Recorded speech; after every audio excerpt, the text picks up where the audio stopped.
Hi, I'm Em, and welcome back to the Professionals Recovery Room. Okay, so what can you do when you start to feel stuck and overwhelmed in your day-to-day? We're not going to be adding a bunch of stuff and adding more to your plate. We're looking at where the friction is, because that's what's getting in the way. When you reduce the friction, your follow-through is going to become easier. And when follow-through becomes easier, something really important starts to happen, and you build trust with yourself. Your brain starts to associate intention with action. That research on habit formation, including work published in the European Journal of Social Psychology, shows that behaviors become automatic through repetition, not intensity. Small wins aren't just feel-good moments.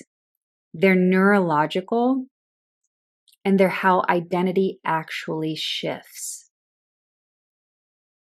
Think about someone who decides they're going to start exercising. The person who puts on their trainers and walks around the block every morning builds a more durable habit than the person who commits to 6 days a week at the gym. Because one of those is repeatable when life gets busy, and the other one isn't. So I want to share 3 small shifts with you. And I want to be upfront. I'm not giving you a full system here. I'm giving you one idea at a time, because that's what's actually going to work. The first is a start shift. So instead of beginning your day in reaction mode, like checking messages, responding, putting out fires, just start with one clear intention.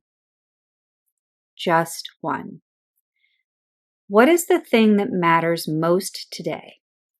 And that might be something like finishing a proposal. Maybe it's like having a conversation you've been putting off. It might be 2 hours of focused work on a project that keeps getting pushed back. But that single decision, made before the noise starts, protects your energy for the work that actually requires you. And it takes about 2 minutes. The second is a reset shift. And that's a deliberate pause built into your day. And not to use it for anything like scrolling or anything like that, but an actual moment to step away from input. So think of it like this. If your laptop is running 20 tabs and starts overheating, you don't open another tab, do you? You close some down and you give it a moment to breathe. And your brain works the same way. A short walk around the block, 5 minutes away from your screen after a heavy meeting, just stepping outside for some fresh air at lunch. I mean, it sounds so simple, honestly, but it really is. And it works because your nervous system needs interruption to restore focus, not just more stimulation. The third is a stop shift, looking honestly at what you can let go of. And maybe it's a standing meeting you attend every week, and it's really more out of habit instead of something you're actually contributing to. Maybe it's saying yes to every request that comes in because it feels easier than disappointing someone in the moment. Maybe it's just checking email at 9 p.m. because you feel like you should before you go to bed. You're creating space. It's not slacking off, but it's actually strategy for you to focus on the right things.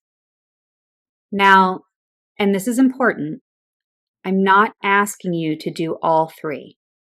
I'm asking you to pick one, and just one. Because the goal isn't to improve everything. The goal is to make one thing easier to follow through on, and that's it. So I'll leave you with this. If you're feeling overwhelmed right now, and I know some of you are, please don't use this episode as a reason to redesign your entire workday. That would be the exact opposite of what I'm asking from you. Start smaller than you think you should. Make it easier than you think it needs to be. That's how your lasting change is actually going to happen. And your brain is going to trust what you repeat. So give it something small enough to repeat and to stick to. I'm rooting for you. Thank you for joining, and I'll see you next week.